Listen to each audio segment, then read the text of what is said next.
안녕하세요. 저는 40대 번역가입니다. 미국이나 영어권 나라에서 출간되는 책이나 회사 자료들을 한국말로 번역하는 일을 하고 있어요. 번역만 해본 제가 제 이야기를 직접 써보려고 하니 생각보다 어렵네요. 하지만 여러분께서 재미있게 들어주시고 공감해주시면 정말 감사하겠습니다. 저희 두 사람은 부부가 되는 이 자리에서 부모님과 참석하신 여러분 앞에서 다음과 같이 서약합니다. 신랑은 아내를 맞이하여 항상 사랑하고 존중하며 건강할 때나 아플 때나 어려울 때에도 늘 변함없이 당신의 곁에 남을 것을 맹세합니다.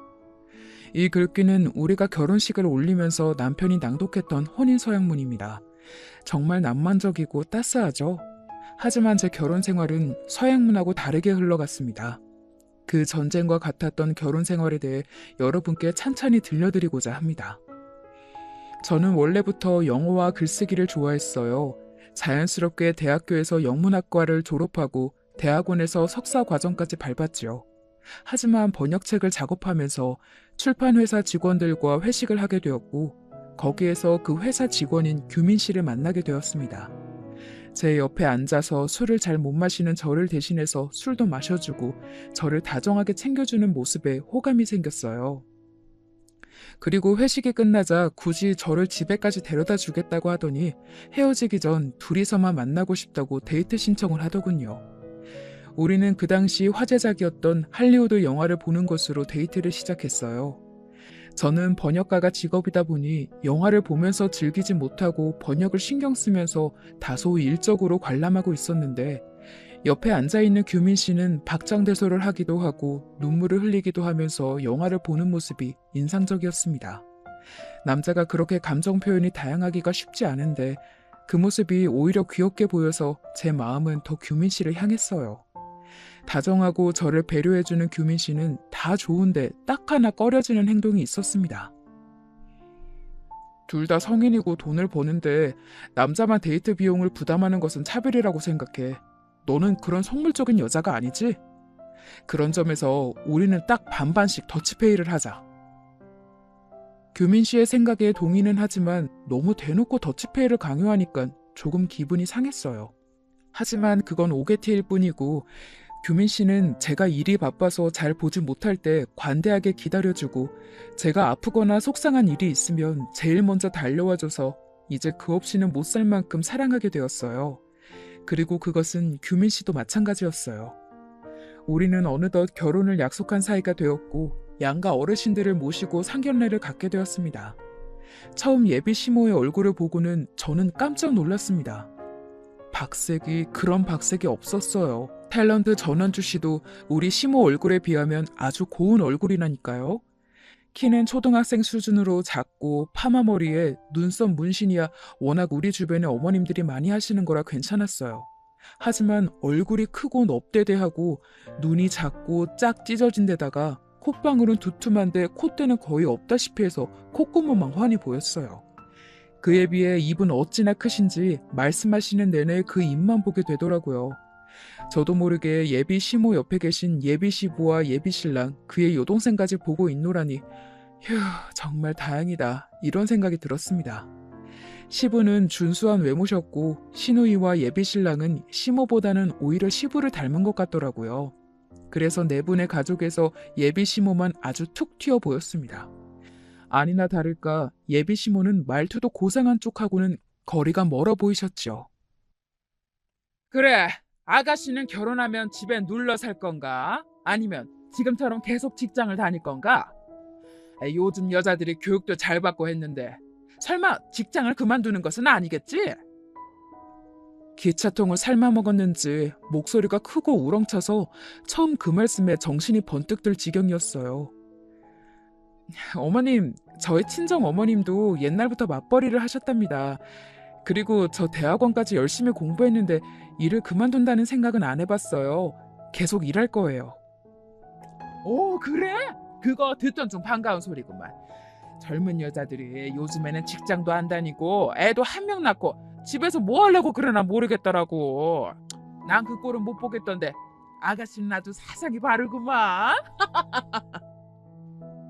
네, 잘 봐주셔서 감사합니다.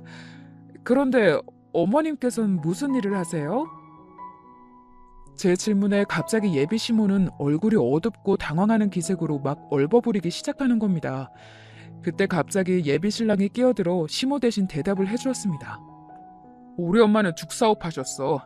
지금은 잠시 다른 사업 구상 중이라 집에 계신 거지만 금방 또 새로운 사업 하실 거죠, 엄마? 물론이지. 나야말로 결혼하고 일을 쉰 적이 없이 우리 남매들 키웠다고. 말이 나와서 말인데 내가 좋은 사업 아이템이 있는데 아가씨 모아놓은 돈이 있으면 나한테 투자 한번 해보겠어요? 점점 대화가 정상에서 벗어나니 우리 친정 부모님의 안색이 나빠지셨습니다. 지금 이런 대화를 할 때가 아닌 것 같습니다. 서로 아이들 결혼에 승낙하신다면 결혼 일자를 얘기해 보시면 어떻겠습니까? 예, 사돈 어르신 말씀이 맞습니다. 여보, 우리 애들 결혼 날짜를 잡아봅시다. 무한해진 예비 시모는 그제서야 입을 좀 다물고 분위기는 다시 조용해졌습니다. 서로 집안 간에 크게 기울고 참이 없이 비슷한 사정이다 보니 딱히 우리 결혼에 대해 반대하지 않으시고 결혼 날짜와 장소를 정하면서 상견례 자리는 잘 마무리되었습니다. 그 자리가 저에게 좋았던 것은 남편의 여동생은 저보다 1살 어린 또래인데다가 성격이 좋고 말도 잘 통해서 우리는 금세 자매처럼 친해졌다는 것입니다. 오빠 한 명만 있던 저는 여동생이 생긴 것 같아서 좋았고 서로 전화통화도 자주 하고 가벼운 선물도 하면서 우리는 더 가까워졌어요. 결혼을 준비할 때 예비 신랑과 말이 잘 통하지 않을 때 예비 시누이와 얘기하면서 많은 도움을 받을 수 있었어요. 현아 씨, 어머님이 당신 다이아 반지는 꼭 받고 싶어 하신다고 들었거든. 오빠도 자기 엄마가 사업상 체면 때문일 거라고 나한테 좀 해주라고 강요하고 있어서 좀 고민돼. 전셋집 때문에 여력이 없어서 내 다이아 반지도 안 하고 넘어가려고 하는데 어머니 것은 맞춰드려야 하는 걸까요? 언니, 우리 엄마 요구 일일이 맞춰주다가는 집안 뿔이 뽑힐 거예요. 언니 결혼 반지도 못 하는데 우리 엄마만 해준다고. 아니, 우리 오빠가 정말 그렇게 얘기했어요? 그건 좀 경우가 아니지. 그리고 우리 엄마가 지금 만나는 사람들이 뭐 대단하다고 사업상 체면이래. 참나. 아니, 안 그래도 궁금했는데 어머님이 무슨 사업을 하셨었어요? 아유, 사업이랄 것도 없어요, 언니. 예전에는 밀수를 좀 오래 하셨다고 들었는데 그걸로 돈은 좀 버셨는데 툭하면 경찰에 잡혀가고 나중에 한 번은 진짜 징역 살 뻔했거든요. 그 뒤로 밀수 접고 화장품이나 생활용품 방판 사업 있죠? 다당에 판매 같은 것을 이것저것 했었어요. 엄마가 사람들 만나는 거 좋아하고 이거 사라 저거 사라 그런 얘기 쉽게 하는 성격이라 일은 잘 맞는데 돈벌이는 그냥 그랬던 것 같아요. 아빠 월급으로 주로 살았지 엄마가 돈을 얼마나 벌었는지 딸인 나도 잘 모르겠는데요. 결혼식을 올린 뒤에도 시모의 성격이 저와 잘 맞지는 않았지만 시부는 점잖으셨고 그리고 이렇게 잘 통하는 시누이가 있어서 결혼 생활을 그럭저럭 잘하고 살았습니다. 알콩달콩한 신혼생활을 하다가 이내 곧 우리 딸 수연이를 임신하게 되었습니다. 저는 회사에서 하던 일을 정리해서 재택이 가능한 번역일로 돌렸습니다. 그래서 배가 불러서도 집에서 계속 일을 하면서 돈을 벌고 있었어요. 하지만 어느 날 남편은 씩씩대면서 집에 들어왔습니다. 나 결국 이 부장하고 한판 했어. 그 자식이 자꾸 내 보고서가 신임만도 못하다는 둥 찌질하게 군생활까지 들먹이는 거야. 내가 만기 전에 못한 건 어딘가 고장나서라고. 그게 몸이던 뇌이던 말이야. 날 무슨 장애자 취급하는데 그만 못 참고 그 자식 뺨을 한 대 후려갈기고 회사 나와버렸어. 나 내일부터 그딴 회사 안 나갈 거야. 여보, 아무리 화가 나도 그렇죠. 그렇게 갑자기 회사를 나가버리면 어째요? 나 아무 생각 없이 그만둔 거 아니야. 그 전부터 퇴사하려고 했고 다 계획해둔 게 있으니 말이야. 아, 그럼 다른 이직할 회사가 있는 거죠? 아니, 평생 직장 공무원이 될 거야. 이제 공무원 시험 공부해서 붙으면 그만이지. 정말 철딱선이 없는 남편이었습니다. 공무원 시험이 어디 그리 쉽나요? 남편의 말에 전 한숨부터 나왔습니다. 하지만 이미 회사에 그 난리를 치고 나왔으니 다시 돌아갈 수도 없고 남편의 공무원 수험 생활을 반대할 수 없었죠. 그렇게 저는 홀로 우리 집 가장이 되어 육아까지 해야 했습니다. 다행히 어디 출퇴근하는 직업이 아니니까 아이를 낳고서도 일을 멈추지 않을 수 있었습니다. 하지만 혼자서 집중해서 일할 환경이 도무지 되지를 않았습니다. 돌아서면 아이 젖 먹일 시간이고 돌아서면 잠에서 깨서 울어대는 통에 일을 할 수가 없었어요. 회사도 안 나가는 남편이 아이를 봐주면 되지 않겠냐고요? 남편은 아침밥 먹고 바로 학원이며 독서실 간다고 나가서는 밤에 왔습니다. 그래서 남편은 별다른 도움이 되어주지 못했어요. 악으로 깡으로 어떻게 살았는지 모르게 살다 보니 5년이라는 시간이 훌쩍 흘러버렸습니다. 그리고 긴 수험생활 끝에 남편은 7급 공무원 시험에 합격을 해냈습니다. 우리 아들 장하다. 네가 나랏밥을 먹는구나. 공부하느라 고생 많았었지? 아이고 장한 내 새끼. 네, 그런데 저도 저지만 제 공부 뒷바라지한 이 사람 공이 컸죠. 여보, 그동안 고생 참 많았어. 이제부터 내가 든든한 가장 역할 할 테니 당신 고생 끝났어. 아우, 우리 아들이 관직에 오르더니 이제 정승처럼 겸손을 떠는구나. 아니, 아녀자가 남편 뒷바라지한 것은 당연한 거지. 이제 며느리 너도 남편이 공직에 올랐으니 처신 제대로 해라. 돈 못 번다고 나랑 아들한테 그간처럼 설렁설렁 막대하면 안 돼. 어머님, 무슨 말씀을 그리 섭하게 하세요. 제가 언제 두 분을 막대했다고. 시몬은 그동안 자기 아들이 돈 못 버니까 제 눈치를 그리 봤었다고 하소연을 해대네요. 그렇게 얘기하시지만 솔직히 저는 잘 모르겠습니다. 자기 할 말 다 하고 없이 살아도 아버님 칠순 여행을 해외로 일주일 동안 다녀오신 분이 무슨 그리 억울한 게 많은지 말이에요. 남편이 공무원 생활을 해서 월급을 받게 되어서 저는 이제 본격적으로 돈을 모으고 싶어졌습니다. 그런데 아무리 공무원 월급이 박봉이라지만 남편이 저에게 가져다 주는 돈은 100만 원 남짓이었습니다. 아니, 당신도 돈을 벌고 있잖아. 당신 월급이랑 이 돈 합치면 생활비로 충분하지 않아? 우리 세 식구가 먹는 식비만 해도 한 달에 100만 원이 넘는데 남편은 정말 실생활이 어두웠어요.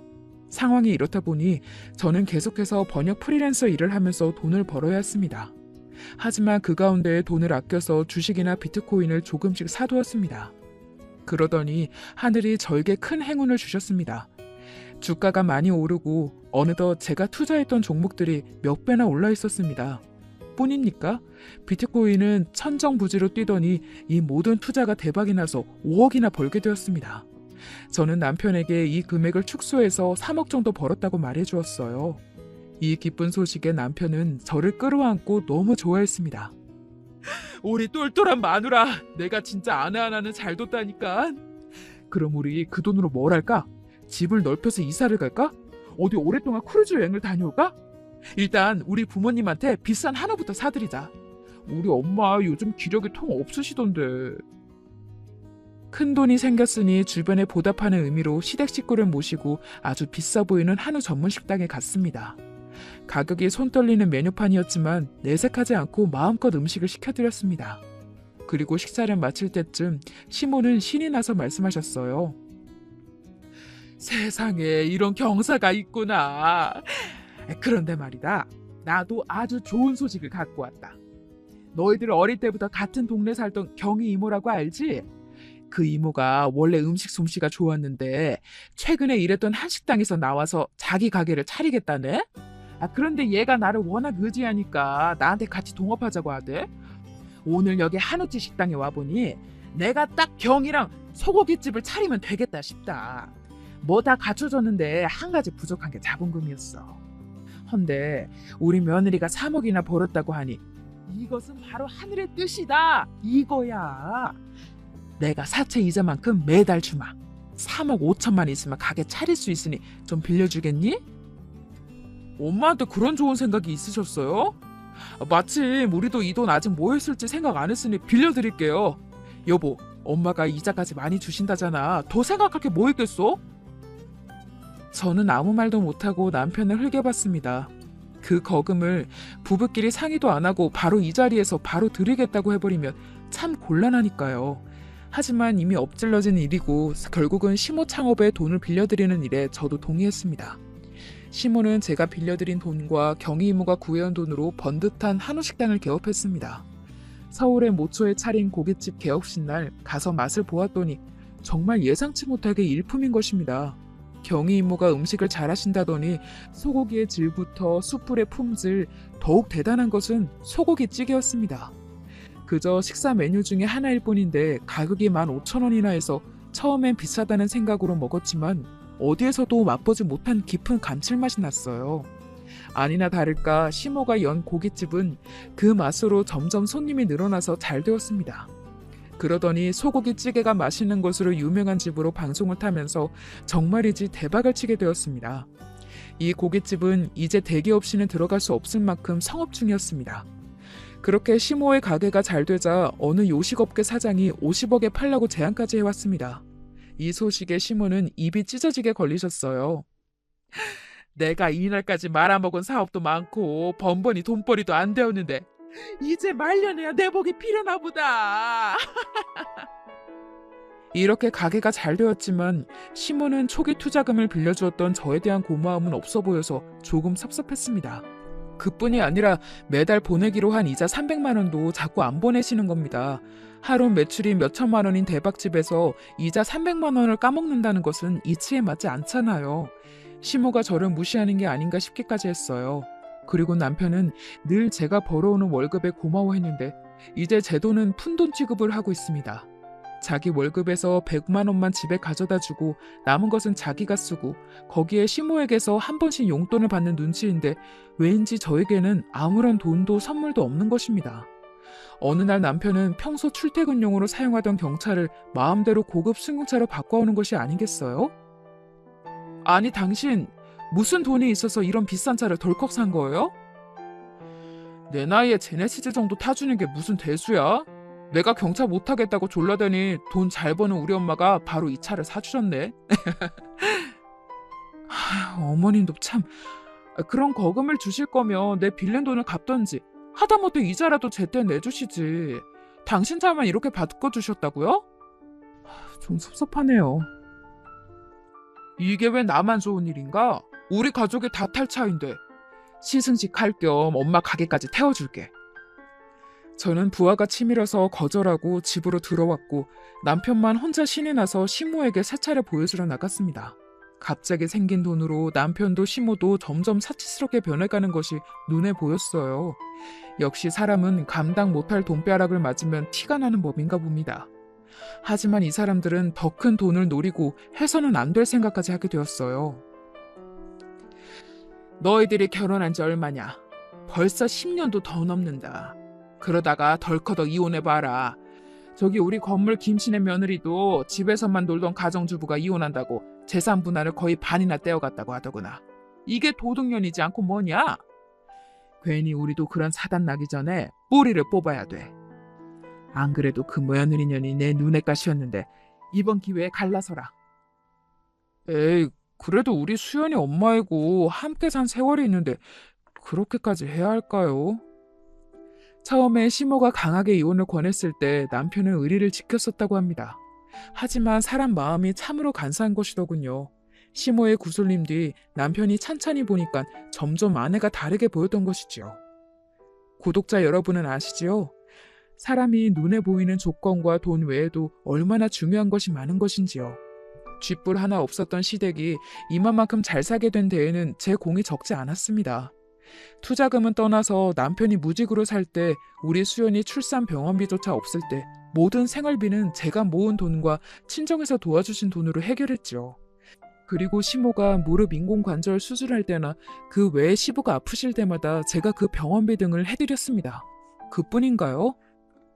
신우이가 시집 갈 때에도 시댁에서 돈 없다고 나몰라라 할 때 그냥 시집 보내기가 짠한 마음에 제가 500만 원 주면서 신혼여행비에 보태라고 했습니다. 그리고 남편이 공무원 시험에 떨어져서 흔들릴 때마다 마누라로서 바가지 한번 긁지 않고 든든히 지원해 주었지요.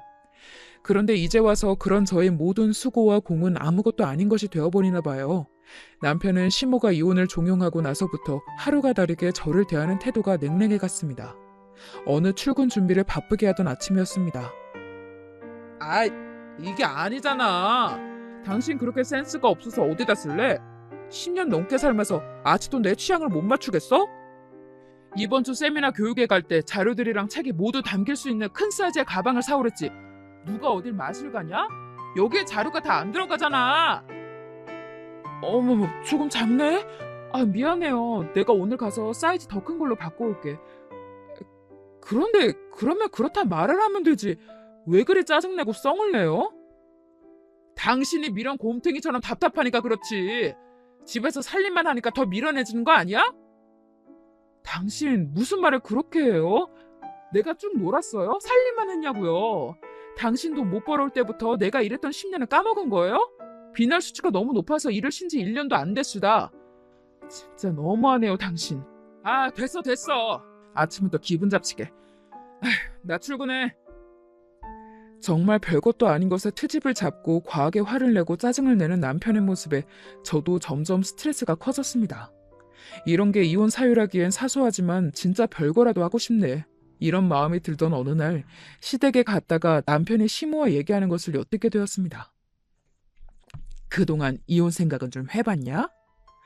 왜 쟤를 계속 네 마누라로 달고 다니는 거야? 으이그 모질지 못한 놈. 어서 정 떼어버려. 너 심 사장 알지? 내가 저번에 얘기한 우리 고깃집 사고 싶어하는 작자 말이다. 얘야, 듣자 하니까 심 사장한테 여식이 하나 있다는구나. 이혼한 지 몇 년 된 혼자 사는 얘인데 나이도 너랑 비슷하고. 어떠냐? 엄마도 참 뭐가 어때요. 40대 후반인 늑다리 이혼녀랑 나랑 뭐 어쩌라고. 남편은 여자의 나이가 많은데 자기랑 붙여주려고 하는 시모에게 기분 나쁘다는 반응이었습니다. 뭐 나이야 좀 많긴 한데. 아유, 이 멍충아. 심 사장 재산이 얼만데 그런 철없는 말을 하는 기야? 우리 고깃집 50억도 사려는 작자인데 돈이 얼마나 많겠냐고. 게다가 그 집 딸이랑 결혼만 해봐라. 나중에 심 사장 죽으면 그 돈 다 우리 것이 되는 거야. 그러니까 별 볼 일 없는 친정 가진 네 마누라 같은 건 이제 필요 없어. 이혼해. 그제야 남편은 심드렁하던 태도를 바꾸어 흥미롭다는 눈빛으로 시모 이야기를 경청하기 시작했습니다. 그럼 엄마, 나 진짜 저 사람이랑 이혼하고 심 사장 딸이랑 어떻게 해봐? 아주 요즘 관청 다니기 죽을 맛이긴 해요. 5년 죽자고 공부해서 들어가긴 했는데 왜 그렇게 일도 많고 진상도 많은지 일하기 힘들어 죽겠어. 누가 공무원이 일 조금 하고 편하다고 한 거야? 그 심사장 딸이랑 결혼하면 공무원 때려칠 수 있겠지? 아유, 두말하면 잔소리지. 몇백억의 자산가가 장인어른인데 널 그딴 공무원이나 하게 두겠냐? 나도 고깃집 하느라고 삭신이 쑤셔서 미치겠어. 아유, 돈은 잘 벌리는데 어디 하루라도 쉴 수가 있어야 말이지. 그냥 심사장한테 팔고서 그 돈으로 놀고 먹고 싶긴 한데 하루 매상 보면 또 지금 팔기엔 아깝고. 아유, 마음이 오락가락한다. 남편과 시모는 둘이서 속닥거리면서 저를 내치고 새로 남편과 짝지을 여자까지 상의하는 지경에 이르렀던 것입니다.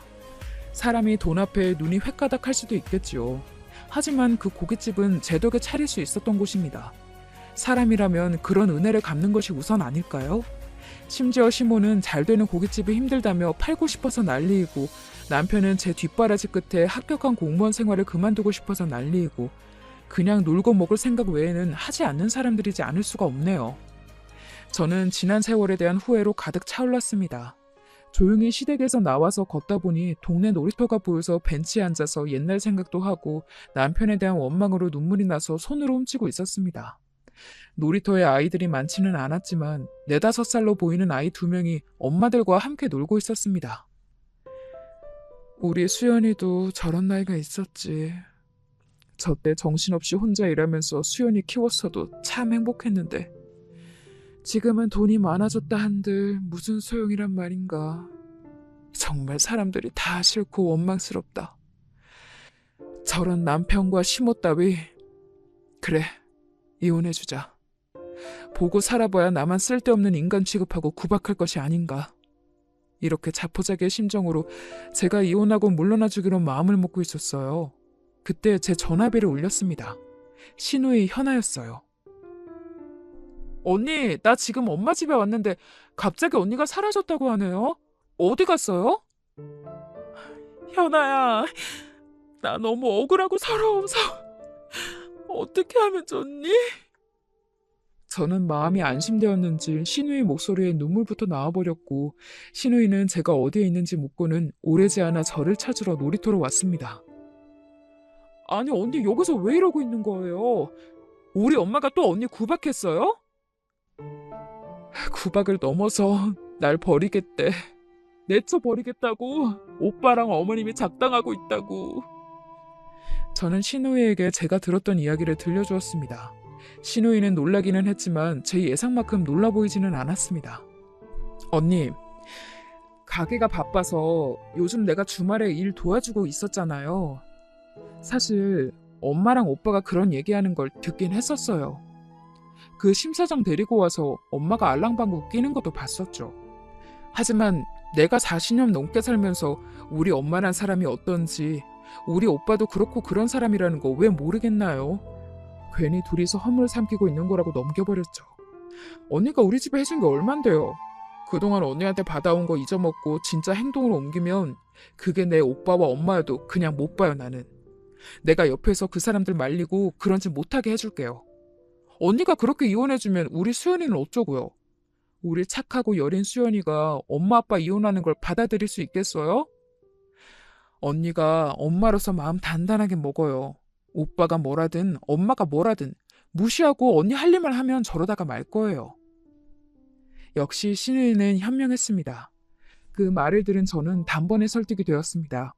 사실 지금 당장 심사장 딸이 이 집에 온 것도 아니고 저에게 이혼하자고 달려든 것도 아닌데 제가 잠시 마음이 약해졌던 걸 깨닫게 되었습니다.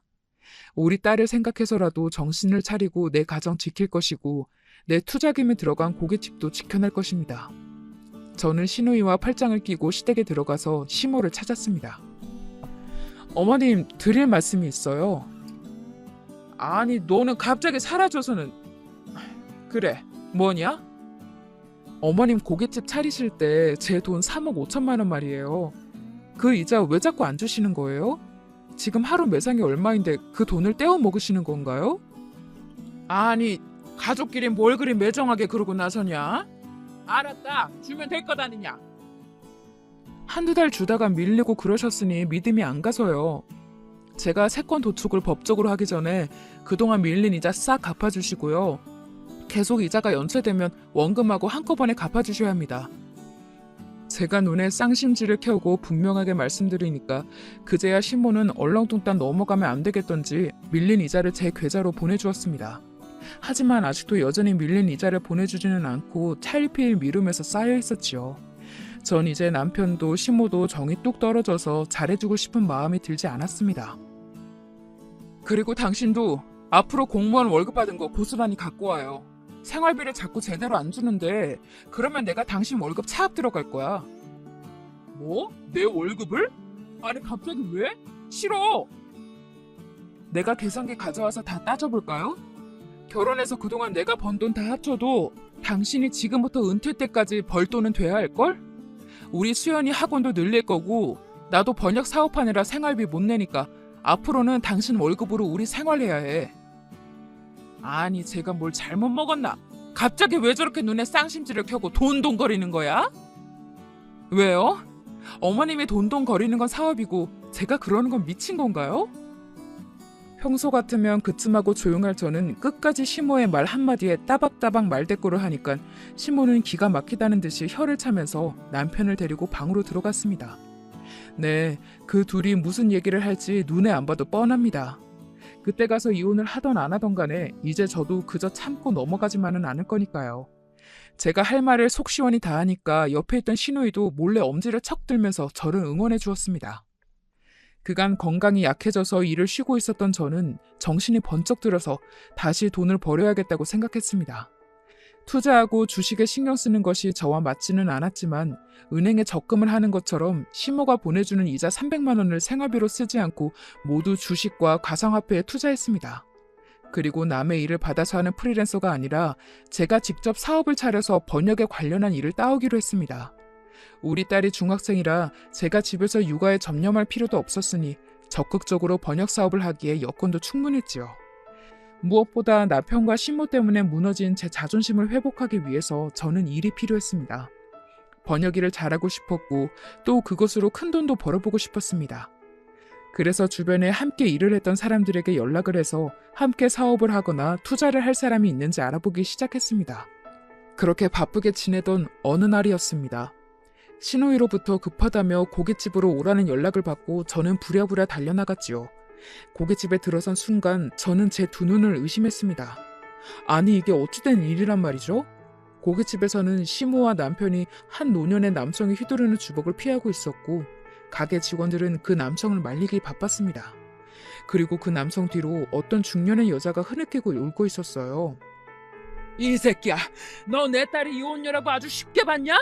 너희들이 진짜 좋아 죽는다고 한데도 내가 뜯어 말릴 판이야.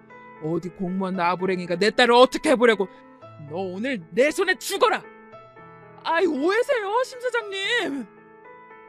우리는 서로 호감으로 연애하다가 그런 거지 제가 따님한테 추행한 게 아니라니까요. 아니에요 아빠, 나는 교묘씨 별로 그랬는데 자꾸 양수리 가서 맛있는 거 먹자고 졸라서 가볍게 다녀오던 것 뿐이라고요. 차에서 나한테 억지로 키스를 하려고 했다니까요. 마치 시장통 싸움처럼 어수선한 가운데 상황 파악이 안 된 제가 들어오니까 신우이가 제 옆으로 와서 말했습니다. 언니, 아무래도 오빠가 심 사장 딸한테 실수를 했나 봐. 심 사장이 노발대발해서는 가게로 쳐들어와서 오빠한테 주먹질에 발길질하고 엄마한테 수도통 던지고 난리도 아니야. 저 심 사장님 잠시 고정하시고 우리 지성이답게 대화로 풉시다. 네? 애들끼리 만나다가 사랑 싸움 같은데. 입 닥쳐 이 여편이야. 내가 니네 고깃집 사는 게 관심이 있다고 했지. 어디 우리 딸을 니네 아들한테 넘겨준다던?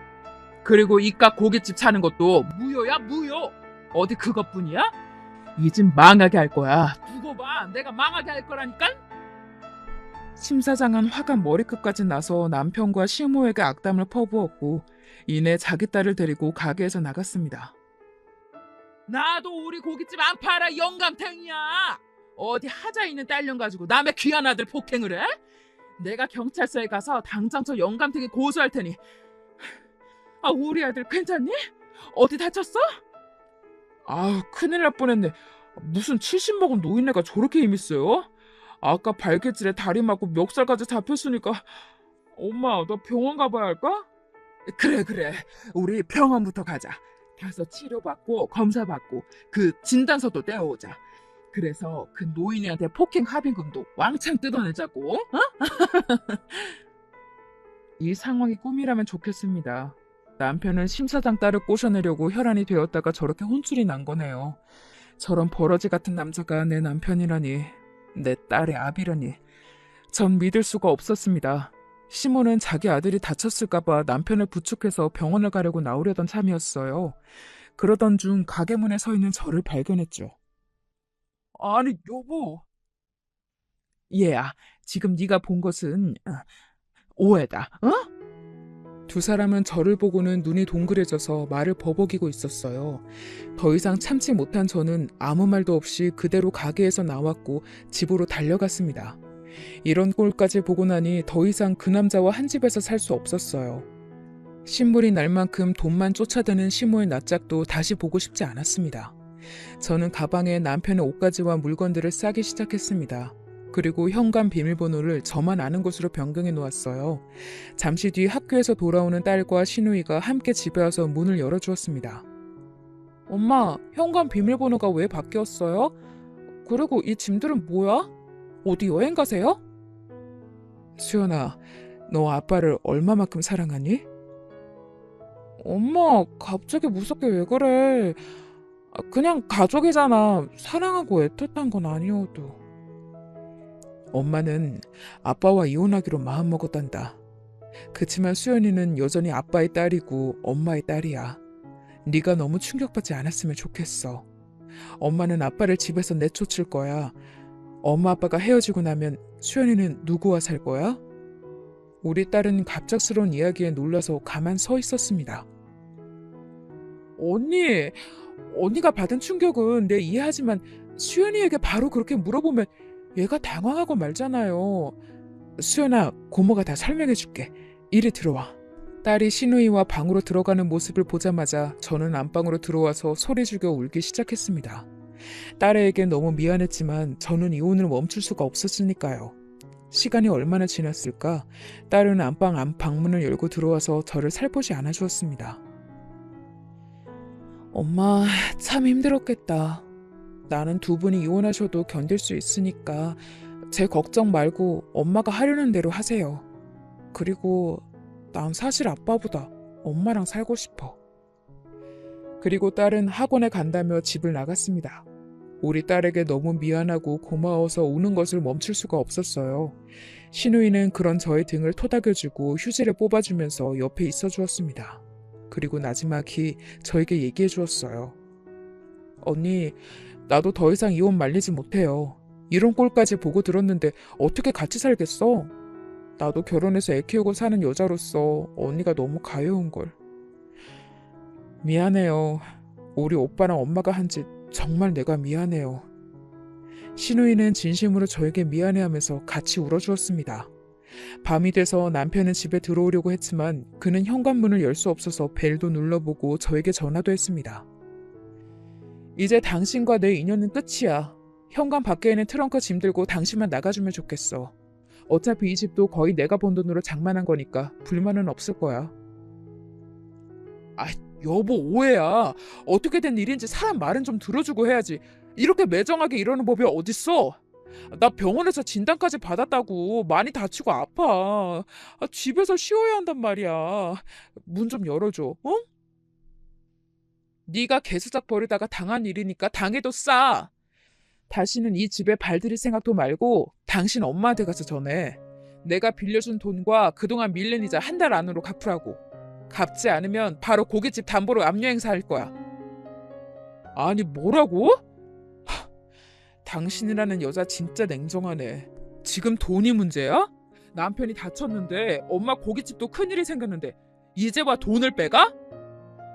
애초에 내 돈 3억 5천이 없었다면 그 고깃집 잊지도 않았어. 잔말 말고 당장 내 은행 계좌에 다 갚고 당신에게는 이혼 청구장이 갈 테니 사인해서 보내. 50 다 된 늙은 여자 데리고 살아준 거에 감사해야지. 하늘 같은 남편을 내쫓아? 나도 너랑 안 산다. 모든 게 네 뜻대로 될 줄 알아? 남편은 이렇게 화를 내고 트렁크를 들고 집에서 사라졌습니다. 저는 며칠 뒤 변호사를 고용해서 남편에게 이혼 청구를, 그리고 시모의 고깃집에는 법원의 지급명령 신청을 받고 가압류를 걸어두었습니다. 이런 법적 조치가 들어가자마자 시모는 저를 찾아왔습니다.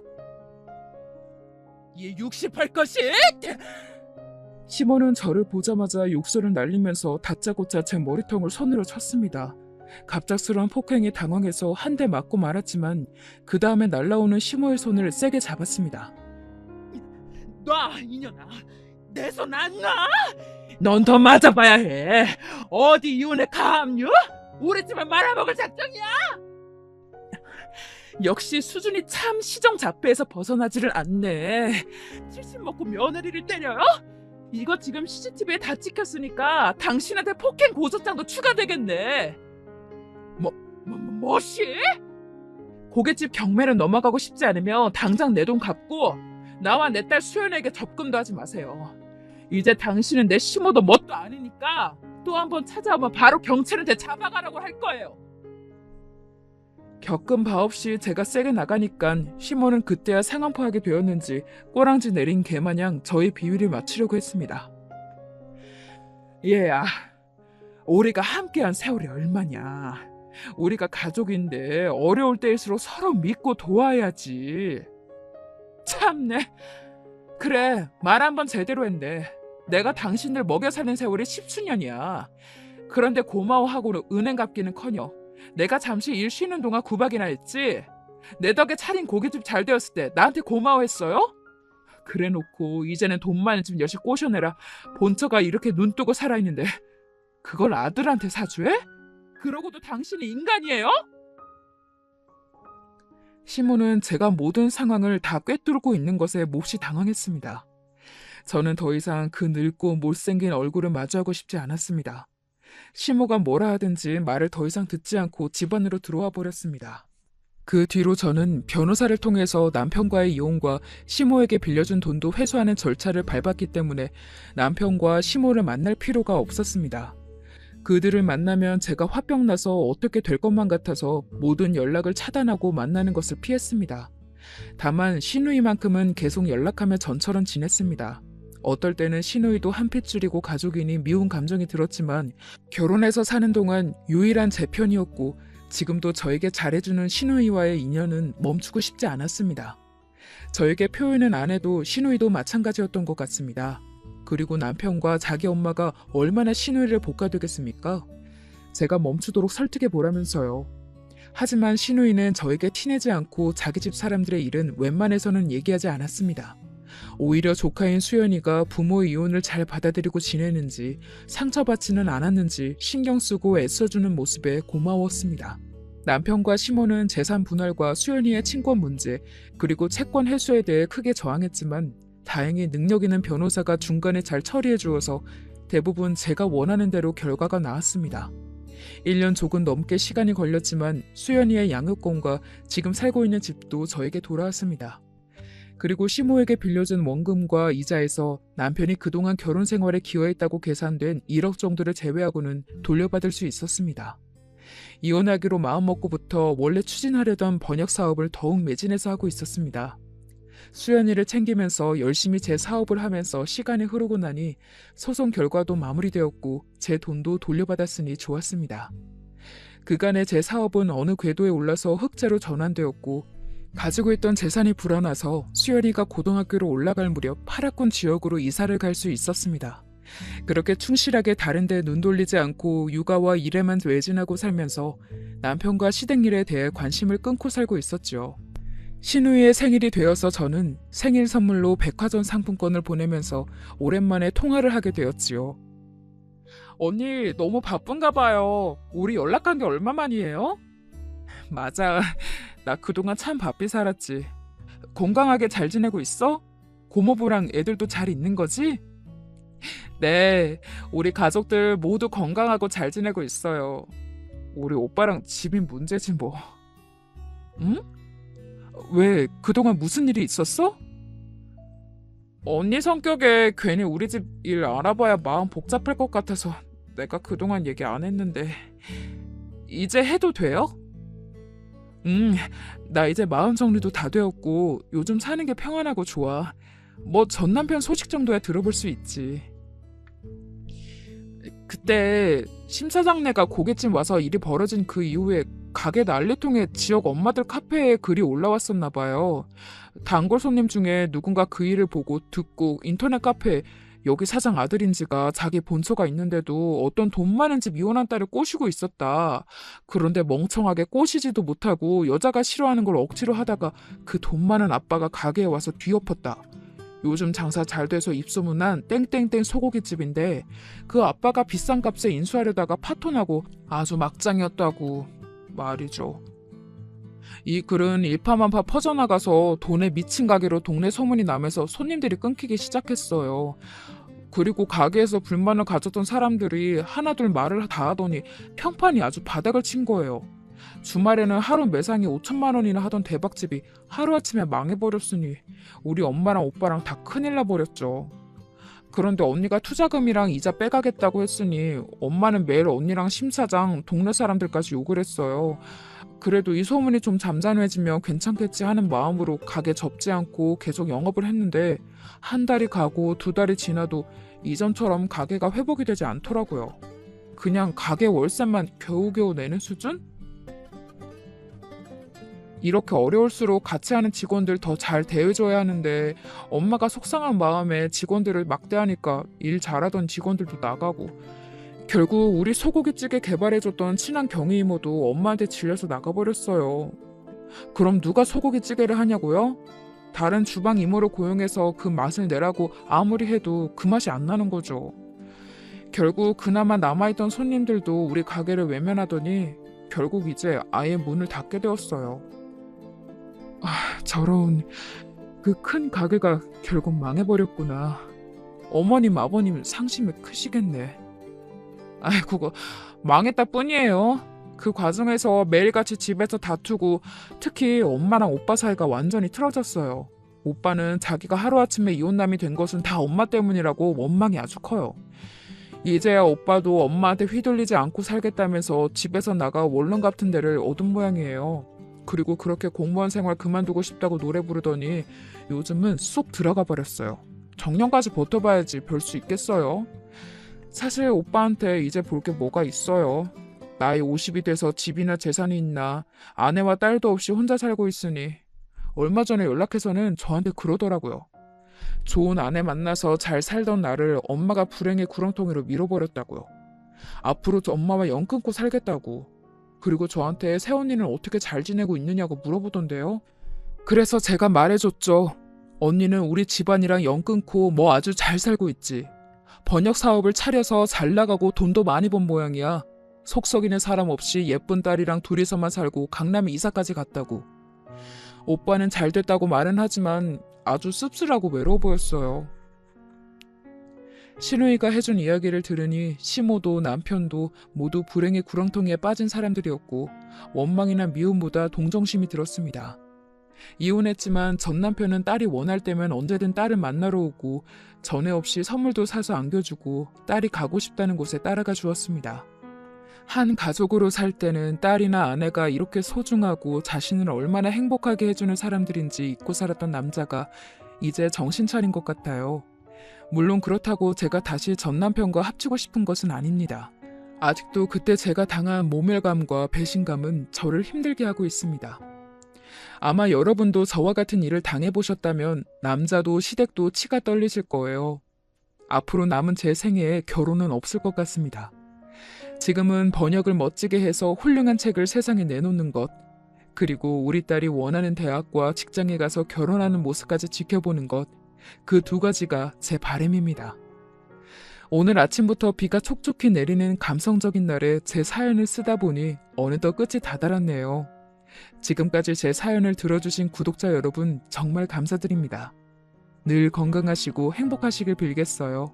안녕히 계세요.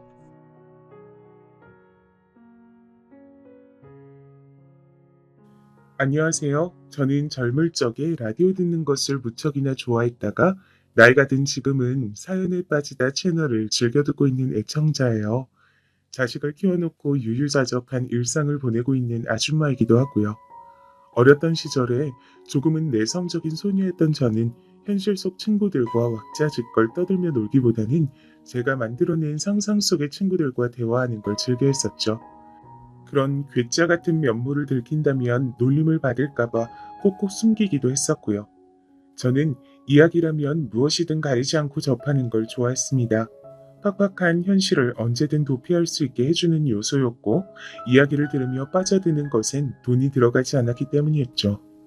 다들 어떻게 살아가고 계신가요? 자녀들을 두신 분께서는 다들 형편들이 넉넉하신지요? 제가 일전에 유튜브를 보다가 요즘 청년들이 일을 하기 싫어하는 이유라는 내용을 발견했는데 그 반응들을 깜짝 놀랐습니다. 흔히 부자들은 부모가 자식한테 돈을 물려준다라고만 생각하지만 역으로 가난한 부모들은 자식한테 가난을 물려준다는 개념을 사회가 놓쳐온 게 문제라는 지적들이 있더라고요. 가난을 물려받은 자식들은 인터넷이라든지 유튜브가 발달한 시대에 살고 있어서 남들과 스스로 비교하기 때문에 출발선부터 뒤처져 있다는 좌절감을 안게 되고 패배주의에 물들어 버린다는 얘기였습니다. 그 의견들을 보면서 저도 모르게 안타까움의 탄식이 나왔습니다. 이제는 자본주의가 끝에 끝을 달리고 있는 듯 싶었어요. 유년 시절을 유복하게 보내신 분들도 있겠지만 분명 안 그러셨던 분들도 계시겠죠. 저도 그랬습니다. 돈이 없어서 힘들었어요. 부족함 없이 잘 사는 집들을 보면서 우리 집은 왜 저렇게 못 살까라는 생각을 수도 없이 해봤었고요. 하지만 그럼에도 꿋꿋하게 살아나갔던 것 같습니다. 요새 젊은 청년들은 어쩌면 공감조차 어려울 수 있을 제 지난 이야기를 풀어볼까 합니다. 저는 집에서 막내예요. 어렸을 적에 크게 한번 앓았다가 몸이 좀 약해졌었던 오빠, 그리고 언니를 위해 둔 막둥이로 태어났죠. 친정아버지께선 직장에서 일찍 자리를 잡고 꾸준히 일을 해오신 분이었고요. 친정엄마께선 자식들을 돌보고 집안일을 하느라 정기적인 일은 못 나가셨습니다만 간간히 일손이 필요하다는 얘기가 들어오는 식당 등지에 나가서 때마다 돈을 버셨습니다. 어렸을 적 저는 잘 몰랐으나 오빠와 언니가 나중에 해준 얘기를 들어보면 친정 부모님께선 살림을 알뜰살뜰하게 잘 꾸리시는 분들이었으며 장래 계획을 많이 해두기도 하셨다고 해요. 그러했기 때문에 어느 날 갑자기 친정 아버지께서 직장 내 사정상 일을 그만두게 되셨을 때도 마냥 당혹스럽지만은 않았던 것이겠죠. 그래도 거기가 일말의 양심은 있는 곳이었나 보네요.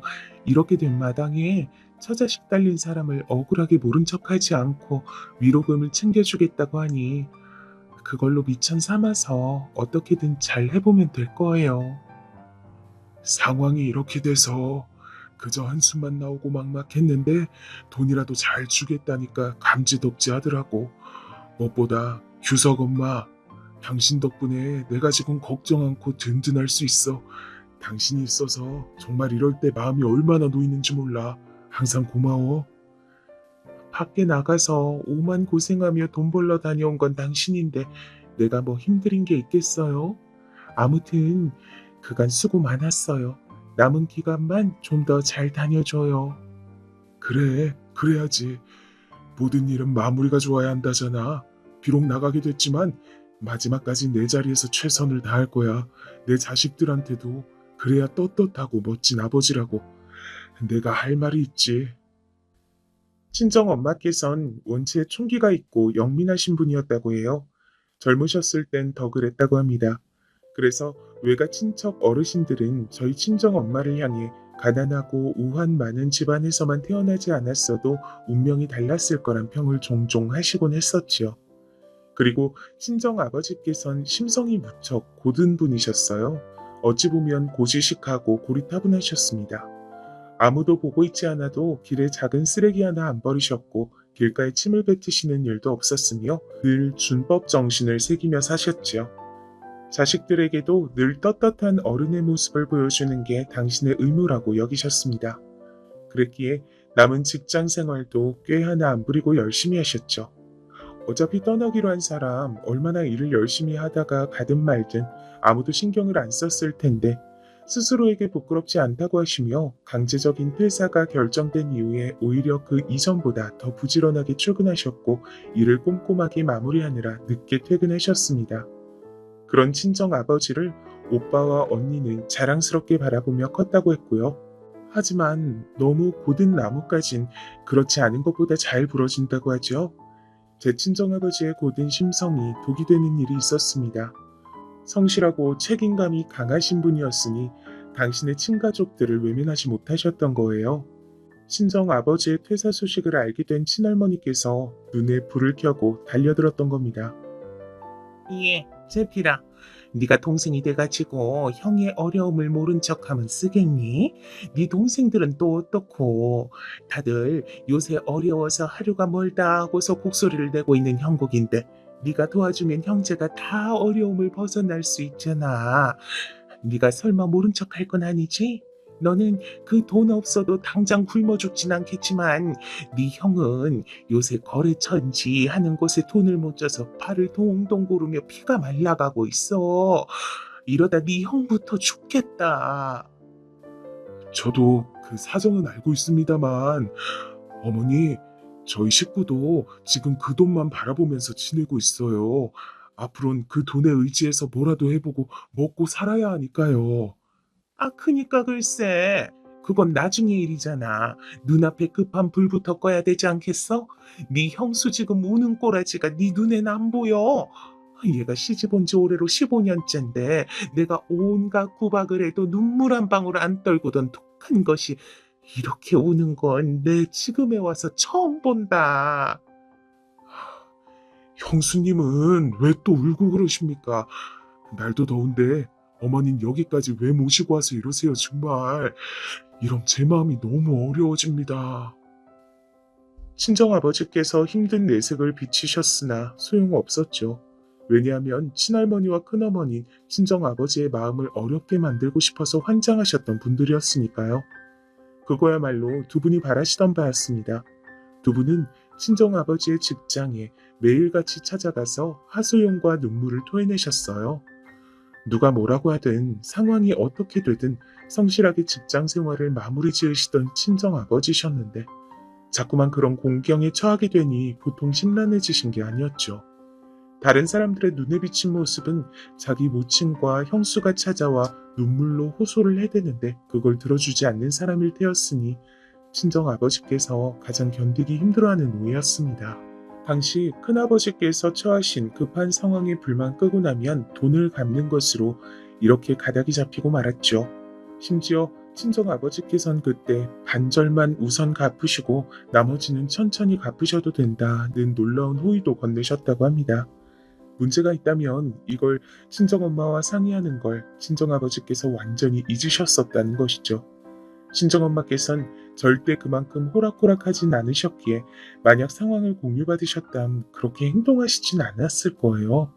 그걸 아시니까 친할머니께서 네 처에겐 알리지 말라 자꾸 그러셨던 걸 테고요. 하지만 친정아버지께서 아무리 그래도 이런 방법 없이 독단적으로 그렇게 행동하셨단 건 납득하기 어려운 일이긴 합니다. 이래서 사기를 당할 때 사람이 뭔가에 홀린 듯하다고 하는 건가 봐요. 뭐라고요? 지금 뭐라 그랬어요? 그 돈을 당신 집에다가 홀라당 다 갖다 바쳤다고? 어떻게 그럴 수가 있는데 그놈의 장남이 뭔지 장남을 떠받들고 사시는 노인네한테 당신은 여태까지 수도 없이 당해놓고 또 당했단 거예요? 미안해. 정말로 미안해. 하지만 내가 어머니도 그렇고 형수님이 자꾸만 울면서 찾아오시니까 압박감이 말도 못했어. 너무 괴로웠어. 안 갚겠다고 하는 것도 아닌데 차라리 그 돈을 빨리 주워버리기로 하면 낫지 않을까 싶어. 그렇게 됐던 거야.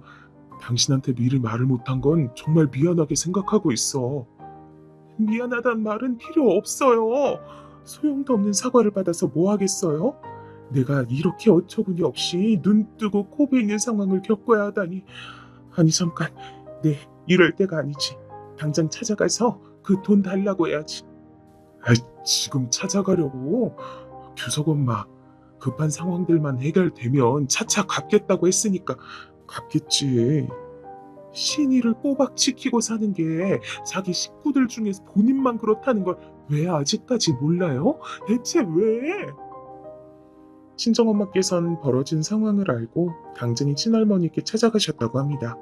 울며 불며 따지고 눈물바람으로 난리를 쳤지만 그 돈을 다시 받지 못하셨대요. 친할머니께선 모르쇠로 일관하셨고 큰아버지와 큰어머니께선 이미 그 돈 썼다 뻔뻔하게 나오셨다고 합니다. 언젠간 갚겠다고 하셨네요. 언젠가라뇨? 그만큼 기약 없는 말도 없었죠. 친정엄마께선 극심하게 분노하신 나머지 길에서 훈절까지 하셨습니다. 그제서야 친정아버지께서는 눈물을 흘리시며 막심한 후회를 하셨죠. 나는 항상 나 잘났다고 살면서도 이렇듯 멍청한 잘못을 저질러서 오늘 일을 그르치는구나. 내가 어떻게 처자식에게 면목이 있을까? 난 남편 자격도 없고 애들 아버지 자격도 없어. 친정 아버지께선 애써 당신의 친형을 믿어보고자 하셨지만 친정 엄마께서 쓰러지신 이후엔 현실을 받아들이셨죠.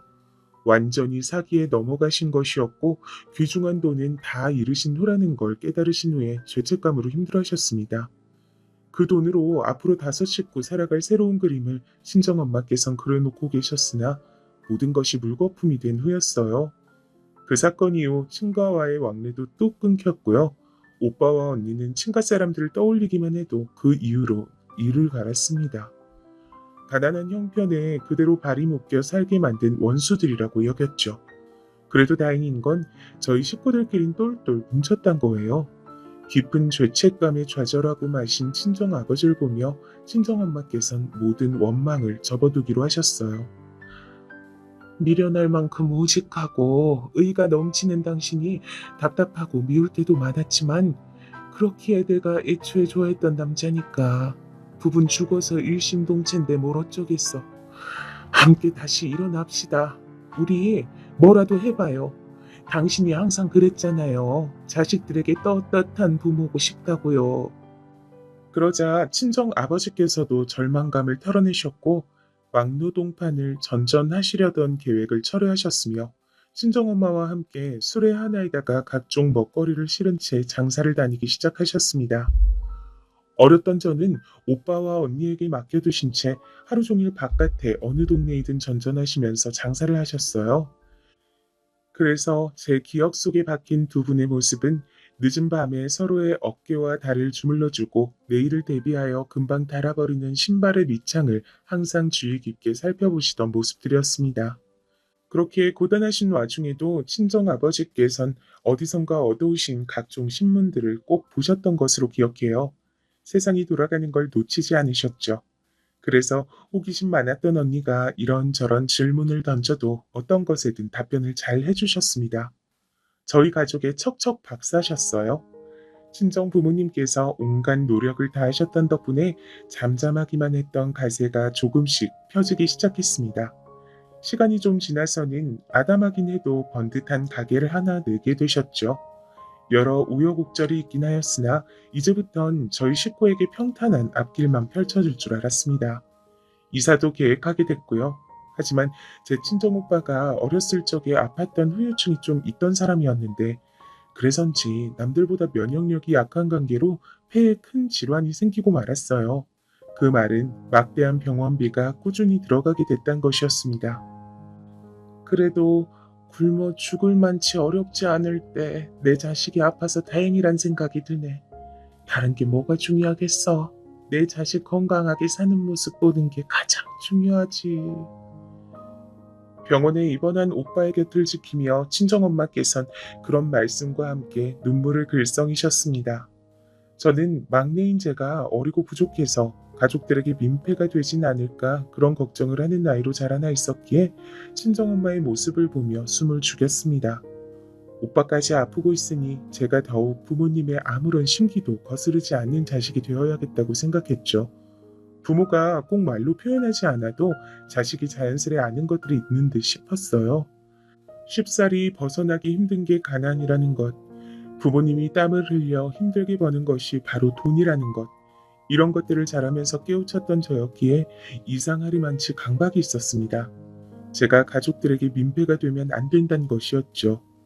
어쩌면 오빠와 언니가 절 돌보면서 항상 당부하듯 던졌던 말이 네가 말썽 피우면 부모님이 힘들어진다. 그러면 우리 가족이 다 힘들어지는 거다. 라는 내용이었기 때문인지 모르겠습니다.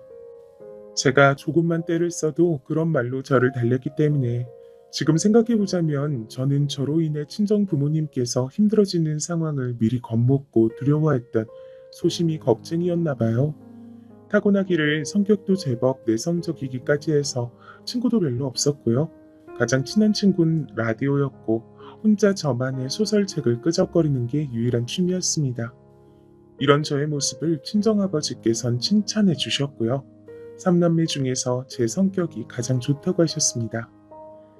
사람은 모름지기 성실하고 착해야 돼. 그게 좋은 거야. 그런 사람이 대체로 바르게 살게 돼 있거든. 하지만 엄마는 저한테 제가 이 다음에 제 밥그릇 못 지키고 살까봐 걱정이 된다고 하시는걸요? 만약 그렇게 되면 어떻게 해요? 내 눈엔 우리 막내 공주님이 똑 부러지게 알아서 잘할 것 같지만 설사 만약에 남들한테 못 이겨먹고 손해를 좀 보면서 살더라도 그게 뭐 어떻단 거야. 정직하게 신념을 지키며 살면 그것으로 그만이지. 그것이 결국은 끝에 가서 승리하는 인생임을 난 믿는단다. 아, 참, 이런 얘기 절대로 네 엄마한텐 비밀이야. 알았지?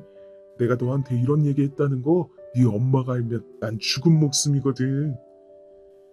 친정아버지께선 너무 곱게 사시느라 손해도 많이 보시고 배신도 당하셨던 분이었건만 아직도 그 안에는 그렇게 사는 게 맞는 거다라는 인식이 깊게 남아있다는 것을 저는 알 수 있었죠. 좋은 쪽이든 나쁜 쪽이든 사람의 천성이라는 건 쉽게 변하지 않는 모양이었습니다. 친정엄마께서 아신다면 난리를 치실 일이었기에 친정아버지께서 저에게 그런 말씀들을 주신다는 사실은 철저히 비밀에 붙였죠. 저와 친정아버지만의 비밀이었다고나 할까요? 아무튼 오빠의 건강 문제라는 변수를 어렵사리 넘고 나서 친정 부모님께선 다시금 돈을 열심히 벌기 시작하셨고 이후로는 드디어 아담하긴 해도 제법 번듯한 집으로 이사를 갈 수 있었습니다. 그런 집이 생긴 것만으로 저희 가족이 엄청난 부자가 된 기분이었고 태어나서 그런 행복감은 그때 처음 느껴봤던 것 같아요.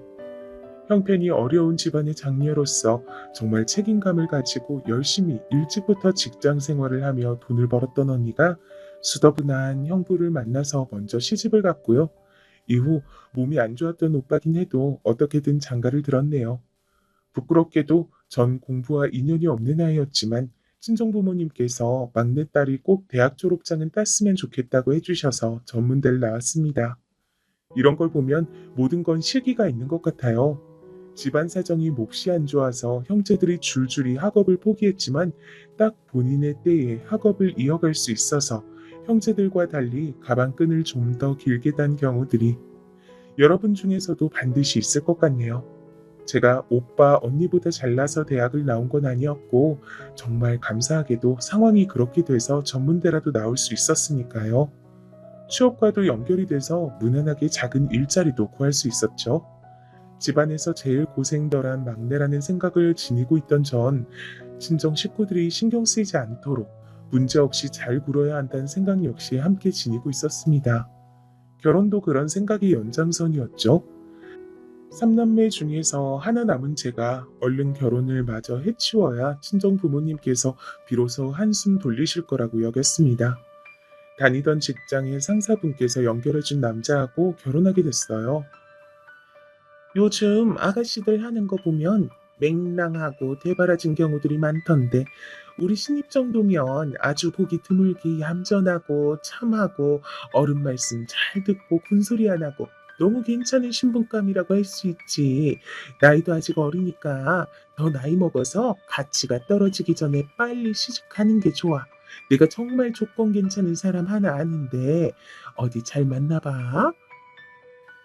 시간이 지나 그때를 지금 회상해 보면 그 상사분 정말 웃기지도 않는 짬뽕 같은 사람이었어요. 저만 보면 매일같이 입에다가 우리 신입은 요조 숙녀야. 우리 신입은 형모 양처가 되겠어. 라는 소리를 달고 살았어요. 그런 황당한 소리에 대꾸는커녕 하고 매번 고개를 꾸벅 숙여 보였던 과거의 제가 답답할 따름입니다. 그런 사람이 연결해준 남자였으니 어떤 인물일지 예상이 가시나요? 시댁 근처에서 시부모님께선 문구점을 작게 운영하고 계셨고 남편은 그때 막 자기 사촌하고 사업을 시작한 참이었어요. 모르긴 몰라도 전망이 괜찮다는 평을 듣고 있었습니다. 그래서 친정 부모님께선 제 결혼자를 좋게 보셨어요. 남편은 저보다 7살이 많았는데 저에게 구는 행동만 보면 그것보다 더 차이가 나는 것처럼 굴었어요. 처음엔 남자답다, 강단이 있구나 이렇게 생각했던 면모들이 시간이 지날수록 아주 고압적인 것처럼 보이기 시작했죠. 결혼을 얼른 하는 게 낫겠다는 생각에만 사로잡혀서 제가 결혼이란 중대사를 너무 경솔하게 판단한 듯 싶었습니다. 제가 다니던 직장은 결혼한 지 딱 반년 만에 갑자기 망해서 없어졌고요. 그래서 저는 일자리를 잃은과 동시에 그때 제 임신 사실을 알게 됐어요. 어쩐지 몸 상태가 오락가락 하더니만 임신 때문이었던 것이죠. 일자리도 없어졌고 임신 사실도 알게 됐고 몸도 안 좋은 김에 잠시 쉬고 있던 그 시기였습니다. 전화가 와서 받아보니까 시어머니셨어요. 너 지금 어디니? 뭐 하고 있었어? 네? 집이죠. 집으로 전화 거셨잖아요. 내가 지금 그걸 몰라서 묻는 거겠니? 네가 이렇게 싸가지 없이 대답할 줄 아는 애란 걸 덕분에 처음 알았다. 죄송합니다. 근데 무슨 일로 이 시간에 전화를 다 주셨어요? 아유, 네 시아버지가 어젯밤부터 배가 살살 아프다 그러더니 오늘은 아예 들어 누웠다. 그래서 나 혼자 가게 나와 앉아있는 참이야. 어머, 그러셨어요? 아버님이 혹시 음식을 잘못 드셨던 걸까요? 약은 드셨고요? 병원도 아직 못 갔는데 무슨 약이야?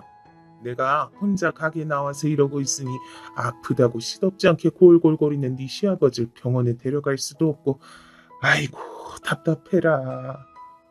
어머님 그러시다면 가게는 잠시 닫아놓으시고 아버님과 병원 먼저 다녀오시는 게 어때요? 제 생각에는 그게 나을 것 같은데요. 네 생각은 그렇다고? 우리 아들은 지금 뭐하니?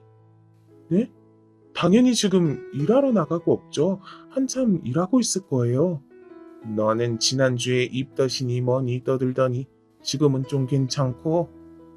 지난주 때보단 약간 괜찮은 것 같아요.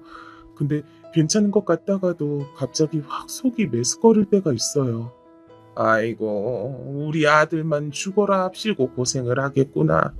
배 아픈 우린 영감도 혼자 가게 나와서 이러고 있는 나도 막막하다 막막해. 영문을 알 수 없는 소리를 크게 늘어놓으시더니 전화를 먼저 끊으셨어요. 그래서 제가 남편에게 연락을 해서 시아버지께서 편찮으시고 그 때문에 시어머니께서 걱정이 많으신 것 같다고 알렸죠. 일 끝나면 시댁으로 가는 게 좋겠다고도 말을 덧붙였고요. 그런데 남편이 일을 마치고 그냥 집으로 왔어요. 시댁에 연락은 드렸냐고 했더니 남편의 표정이 내가 왜? 라는 눈치였습니다. 전 당황스러웠지만 거기까진 그러려니 하고 넘겼는데 늦은 밤 시댁에서 걸려온 전화를 남편이 받았습니다. 남편은 별소리 안 한 걸로 봐 상대방만 말을 계속하고 남편은 거의 듣기만 한 듯 싶었어요. 그리고 통화가 끝나자마자 남편이 저에게 다가와서 마구 화를 내기 시작했습니다. 야, 너 뭐하는 여자야? 그런 상황을 다 듣고도 어떻게 아무것도 안 했을 수가 있냐? 여보, 갑자기 이러면 나는 이유를 모르겠는데 대체 뭐 때문에 그래? 모른다고? 그럼 심보가 고약한 게 아니라 눈치가 드럽게 없는 거였어? 그 상황에서 어떻게 우리 아버지를 병원에 나서서 모시고 가겠다는 소리도 안 하고 우리 엄마 대신 가게 봐주겠다는 말도 안 할 수가 있었냐? 난 네가 밟아도 찍소리 안 할 만큼 차분하고 뭘 시켜도 군말 없이 따르는 종년 유전자를 가지고 있다고 하길래 그게 너무 마음에 들어서 결혼한 건데 네가 벌써부터 이따위로 굴면 곤란하지. 남편은 화가 나서 미치겠는지 목까지 빨개진 채로 씩씩거리며 말했습니다. 저는 너무 큰 충격을 받았고 몸이 막 저절로 떨려왔어요. 이런 일로 크게 화를 내는 남편의 다혈질적인 면모가 무서웠고 이런 상황을 얼른 피하고 싶다는 생각만 들어서 무조건 미안하다고 사과를 했습니다. 남편은 저를 향해 실망이다라는 말을 했고 저는 제가 정말 잘못을 한 것 같다는 생각이 들었어요. 원하시는 바를 직접적으로 말씀은 안 하시고 제가 알아서 해주시길 바라셨던 시어머니의 태도를 원망할 정신도 없었던 듯 싶어요. 어찌 보면 정말 별것도 아닌 이 사건 이후로 제가 많이 꼬인 상태에 처하게 됐습니다. 임신한 몸을 이끌고 시댁에 자주 드나들어야 했거든요. 시부모님께선 뱃속의 손주가 할아버지 할머니 집에 놀러 오는 걸 무척이나 좋아할 거라고 그런 말씀을 자꾸만 하셨어요. 저는 그 당시 성격상 장사와는 체질이 맞지 않았는데도 저를 문구점에 달랑 앉혀놓으신 채 외출들을 하시기도 했습니다. 참고로 신혼집하고 시댁이 썩 가깝지도 않았어요. 그런데도 제가 이렇게 왕복을 했어야 했던 거예요. 황당했던 건 이미 시집을 간 시누이가 자기 애 데리고 시댁에 방문을 하면 시누는 편하게 놀고 먹기만 하면 되는데 저는 임신한 몸을 이끌고 온갖 그 수발을 다 들며 심지어는 시조카까지 상대해줘야 했다는 사실입니다. 시댁에 가서 전 좋은 일이 없었고 몸도 슬슬 무겁기도 해서 별로 안 가고 싶다고 남편에게 그랬었죠.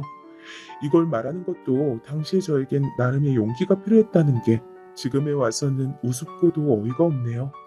하지만 남편은 자기 사업장에 와서 일을 돕거나 시댁에 가서 시댁 식구들 뒤치다꺼리를 하거나 양자택일을 하라고 했습니다. 임신했단 핑계로 집안에만 틀어박혀 있는 건 좋지 않다고 하더군요. 그래서 제가 차라리 그러면 일을 구하겠다고 했어요. 그랬더니 그건 또 안 된다네요. 저에겐 마땅한 선택지가 없었죠. 남편이 저에게 다정다감하다든가 좋은 남자였다면 제가 이래저래 피곤한 상황이라도 참을 맛이 있었을 텐데 그렇지도 않았습니다. 어느 날 자정이 다 되어가는 시간이었는데 남편이 고주망태가 되어서 귀가를 했어요. 친구들과 만나서 같이 한잔 하겠다고 했던 날인데 남편이 만취내서 그런지 친구 2명이 양쪽에서 남편을 부축한 채로 같이 왔습니다. 그 두 사람도 당연히 얼큰하게 취해 있었는데 그때 저를 향해서 한 말이 있었어요. 아, 인간적으로 너무 불쌍하다. 결혼을 해도 어떻게 이런 놈하고 결혼을 하셨을까? 술 좋아하지, 담배 좋아하지, 여자는 더 좋아하지. 내 친구지만 이놈은 진짜 나쁜 쪽으로 난 놈인데 세상에 이런 놈도 결혼을 다해서 마누라였고 그 마누라를 임신시켰다는 게 나는 기가 막히다고 봅니다. 세상이 대체 어떻게 돌아가는 거야? 낄낄거리더니 저에게 꾸벅 인사들을 하고 흥겹게 콧노래를 부르며 돌아섰어요. 당시 신혼집은 복도식 아파트였습니다. 이웃들이 서로 누구가 사는지 거의 다 알던 때였고요. 조용한 밤에 그렇게 시끄러운 소리가 울렸으니 이웃들도 들었겠죠. 제 얼굴이 뜨거워지는 게 느껴졌어요. 인사불성이 된 남편이 그 순간 추악하게 느껴졌습니다. 오죽하면 조용하디 조용했던 제가 이튿날 남편을 붙잡고 따졌을까요? 여보, 솔직히 말 좀 해봐. 대체 밖에서 뭐 하고 다니는 거야? 어떻게 몸을 쓰고 다니는 거냐고. 하, 여자가 어디서 남자 하는 일에 참견을 해. 남자가 바깥 일하다 보면 이런저런 변수도 생기고 그러는 거야. 주제넘게 참견질 하지 마. 그거 아주 재수 없으니까 그냥 입 닥치고 살아. 참았던 눈물이 샘솟던 순간이었어요. 하지만 저는 이를 악물고 눈물이 흐르는 것만은 버텨냈습니다. 마지막 남은 자존심이었던 건지 남편의 그런 고압적인 태도 앞에서 눈물을 흘리고 싶진 않았어요. 앞으로 더욱 꿋꿋하게 굴어보겠노라 다짐했습니다. 그러나 이 바보 같은 다짐이 무너지는 때가 곧 왔으니 몇 주 뒤 김장때였어요. 몸이 무거워진 임산부를 시댁에선 기어이 불러냈습니다. 그리고 작은 바가지 같은 간이 의자에 앉아서 하루 종일 고생을 한 대가로 저는 쓰러졌으며 유산을 하고 말았습니다. 병원에서 저를 향해 시어머니께서 하셨던 말이 잊혀지지가 않아요. 너는 그렇게나 몸이 안 좋고 힘들면 그렇다고 말을 했어야지. 왜 이런 미련 곰탱이처럼 굴어서 불쌍한 우리 집안 손주를 떠나보내? 학교 다닐 때 제가 얌전하고 글쓰기를 좋아한다는 이유로 저를 괴롭혔던 애들이 있었죠.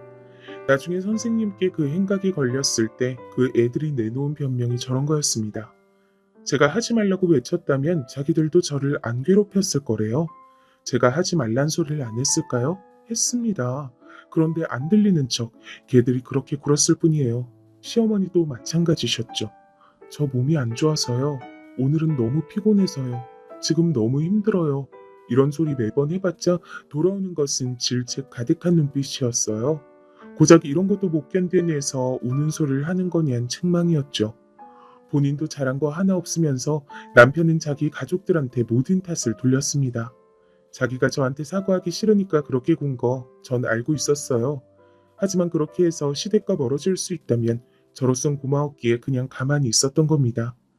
뱃속의 생명을 잃고 나서야 시댁과 거리를 벌릴 수 있었네요. 너무나도 못난 엄마여서 떠나간 아기에게 미안했습니다. 죄책감이 말도 못했어요. 이렇게 힘들었을 때 친정에도 힘든 일이 있었어요. 제 친정 오빠 말이에요. 원체 몸이 안 좋은 사람이었는데 결혼한 뒤로 자기 처자식 위하겠다고 일을 악물고 일을 나가며 열심히 살다가 건강에 제대로 또 이상이 생기고 말았습니다. 병원 신세를 지게 됐어요. 새언니가 덕분에 고생을 그때 많이 하면서 살았죠. 친정 부모님께선 결국 그런 상황이 마음이 편하실 분들이 아니었기에 새언니에게 너무 미안해 하시면서 당신들께서 더욱 열심히 일을 하셨습니다. 그런 판국이었기 때문에 제가 겪은 유산의 전말을 저는 친정에 다 드러내 보일 수가 없었어요. 저는 애써 전 괜찮아요 라는 말을 했을 뿐입니다. 저까지 걱정거리를 얹어드리고 싶진 않았어요. 하지만 유산의 아픔, 그간 쌓여온 스트레스들로 인해 전 가만히 있어도 심장이 막 두근거리고 가끔 식은땀까지 나기 시작했죠. 그래도 친정 식구들에게 달려가서 저 힘들다고 부르짖을 수가 없었어요. 친정에 또 힘든 일이 생겼거든요. 친정 부모님께서 작게 가게를 얻어서 장사를 오래 하고 계신 참이었잖아요. 거기서 일이 터졌습니다.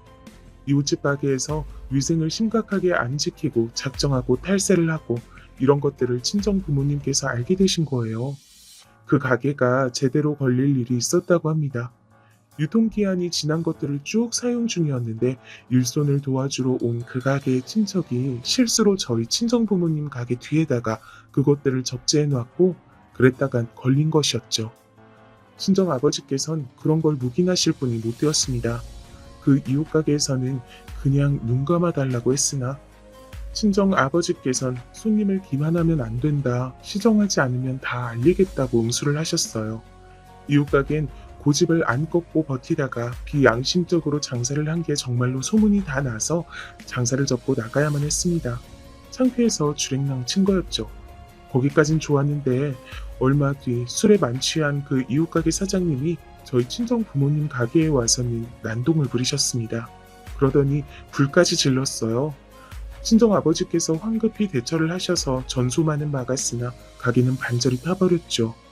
가해자 측은 뻔뻔하게 나오면서 보상해줄 돈은 전혀 없다고 그랬습니다. 저희만 애꿎게 모든 걸 다 잃었죠. 손해가 막심해서 애써 마련했던 집을 그때 처분해야만 했고요. 가게의 건물주는 저희 친정 부모님을 매정하게 쫓아냈습니다. 너무 힘든 일이 연달아 터지니까 초상집이 따로 없었죠. 저는 몸과 마음이 너덜너덜해진 상태지만 가만히 있을 수가 없었어요. 동네의 빵집에서 판매 아르바이트를 구한다고 하길래 남편 몰래 그 일을 시작했습니다. 그걸로 한 달에 40만 원가량 벌었어요. 그걸 조금씩 모아뒀고요. 친정에 20만 원씩 용돈을 제가 따로 드렸습니다. 남편은 시댁에만 자기가 알아서 용돈을 드렸으니까요. 친정은 제가 챙겨야 했어요. 빠듯한 수중의 돈이라도 관리하며 지내고 있었는데 절 수상하게 여긴 남편 때문에 아르바이트를 들켰습니다. 왜 따로 돈을 벌어? 대체 무슨 사치를 부리고 싶어서? 내가 사치라니. 뱃속 아이 잃은 슬픔을 달래려는 것뿐이야. 그 빵집에 어린애들이 많이 오기 때문에 기분 전환이라도 하고 싶어서 그랬어. 그딴 우울한 소리 좀 제발 집어쳐. 그리고 자빠질 시간 있음 우리 부모님한테 가서 아양이나 떨란 말이야. 아, 그때 제대로 느꼈죠. 제가 힘이 없으니 모든 것에 지고 살아야 하는구나 싶었어요. 그런 때에 친정 엄마께서 쓰러지셨습니다. 사실 여태까지 멀쩡히 버티셨던 게 용했어요. 너무 고생을 많이 하셨으니까요. 저는 친정엄마의 병문안을 갔다가 사무치는 서러움을 마주했습니다. 대체 이게 다 무슨 꼴인가 싶었어요. 그리고 친정아버지가 원망스러웠죠. 왜 이렇게 융통성 없이 사셔서 이 모양 이 꼴을 만드세요?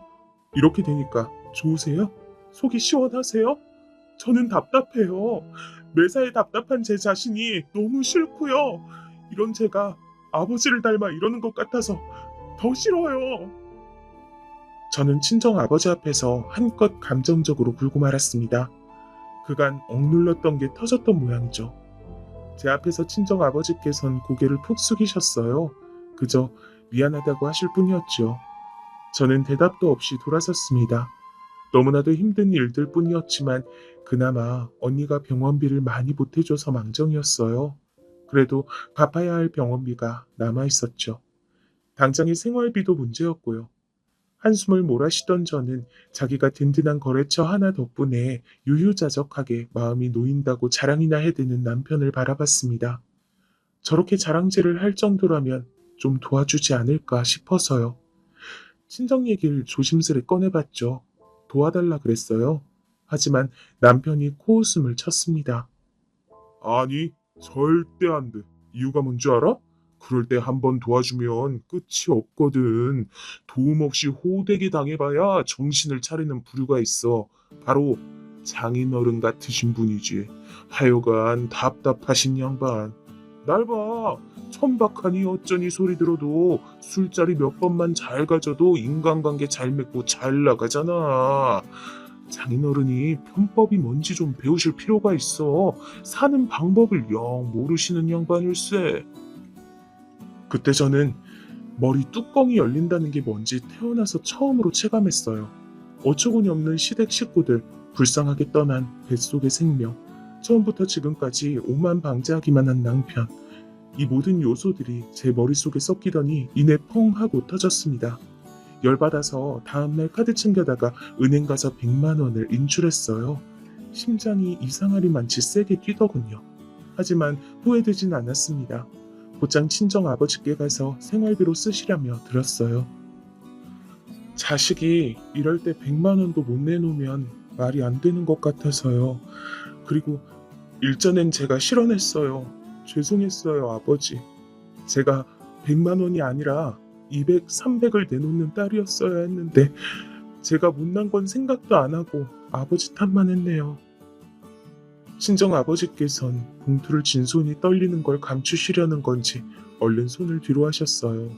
저는 그걸 보고도 못 본 척 굴었습니다. 괜히 헛기침을 하시며 잘 지내냐고, 집은 안 덥냐고 그런 말씀이나 하셨어요. 저도 머쓱하게 집에 바람 잘 통해서 괜찮다는 답변이나 드렸죠. 친정아버지께서 생각이 많아 보이는 얼굴을 하셔서 저는 곧장 돌아서서 나왔습니다. 그리고 그날 저녁 집에 온 남편이 유심히 저를 살폈어요.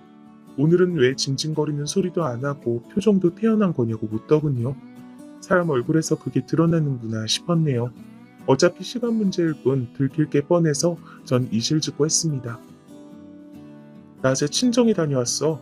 아버지한테 100만 원 갖다 드렸고 생활비 하시라고. 그러자 남편이 저녁 밥상을 뒤집어 엎었습니다. 늦어지는 남편의 귀가 때문에 국을 또 따로 데우고 신경 써서 차린 밥상이었는데 엉망이 되었지요. 마치 저희 부부의 모습 같았습니다. 네가 뭔데? 도대체 너 따위가 뭔데? 감히 내 허락도 없이 그런 거야? 상의도 아니고 허락이라니 씁쓸했습니다. 전 제가 따로 조금씩 모아둔 돈이 있으니 그걸로 채우면 남편 돈을 쓴 건 40만 원 정도밖에 안 되는 셈이란 이야기를 차분하게 꺼냈어요. 그리고 어떻게 자기 처가에 100만 원도 못 주냐면서 남편을 향해 사람이 너무한다는 얘기도 해버렸습니다. 그러자 남편이 무섭게 눈을 부릅뜨며 가까이 다가왔어요. 기어오른 여잔 딱 질색인데 너 지금 내 심기를 무진장 불편하게 만들고 있어. 눈 안 깔아? 너 오늘 내 손에 죽고 싶냐? 여름날이었고 복도식 아파트의 현관문은 반쯤 열려 있었습니다. 그리고 남편이 저를 밀친 다음 제 뺨을 세게 내려치려던 순간에 친정 아버지께서 들어오셨어요. 지금 이게 뭐야? 무슨 일이야? 저는 친정 아버지의 등장에 깜짝 놀랐다가 그 손에 들린 수박을 보고 눈시울이 시큰해졌습니다. 남편은 굉장히 멋쩍어하면서 연락도 없이 왜 오셨냐고 중얼거렸죠. 친정아버지께선 품에서 봉투를 꺼내 바닥에 던지셨습니다. 복도식이다 보니 집에 가까워지면서 저희 부부 대화를 다 들으셨던 거예요. 100만 원이다. 이거 그대로 돌려줄 테니 이거 받고 우리 막내딸한테서 떨어져라. 뭐예요? 지금 이혼이라도 말씀하시는 건가요? 뭐 하나 할 줄 아는 거 없는 여자가 이혼녀 딱지까지 달고 어떻게 살겠어요? 그건 니놈 알바가 아니야? 우리 딸 고생 많았지? 얼른 가자. 저는 친정 아버지의 부름에 고개를 막 끄덕였습니다. 당황한 남편을 남겨두고 친정에 왔습니다. 수박은 하나도 안 시원했는데 엄청 달고 맛있었어요. 다들 그럽디다. 그때 수박이 인생에서 최고로 맛있었다고요. 남편과 시댁 모두 난리쳤어요. 제 주제에 먼저 이혼을 입에 올린 게 건방지단 거였죠. 그때 언니가 묘수를 냈습니다. 친정에 빚이 너무 많아서 결혼 생활 힘들다는 핑계를 대라는 것이었어요. 그 방법으로 편하게 이혼했습니다. 이를 갈던 남편은 빚이라는 글자에 조용히 지더니 부랴부랴 저와 이혼 도장을 찍었죠. 제 결혼 생활의 이모저모는 친정아버지와 언니한테만 자세히 알렸습니다. 친정아버지께선 도저히 그놈을 용서 못하겠다고 하셨죠. 저는 속으로 그래봤자 어쩌겠어요 라고 생각했는데 놀라운 일이 벌어졌어요. 친정아버지께서 전 남편놈이 하던 사업의 최대 거래처, 즉 목숨줄이었던 곳에 찾아가서 읍소를 하신 겁니다. 그놈과 거래를 끊어달라고 막무가내로 하소연을 하셨어요. 그러자 그곳에선 당연히 불청객인 친정아버지를 쫓아내려고 했고 그대로 쫓겨날 위기에 처하셨던 친정아버지를 향해 누군가가 어라? 하는 소리를 냈다고 합니다. 그 사람은 바로 그곳의 사장님이었어요. 아, 긴가 민가 했는데 맞네요. 나 모르겠습니까? 우리 예전에 같이 일했었는데. 알고 보니 예전에 친정아버지께서 부당하게 일을 그만두셨던 옛 직장의 동료였던 겁니다. 그때 그분도 함께 부당한 처사를 당하셨고요.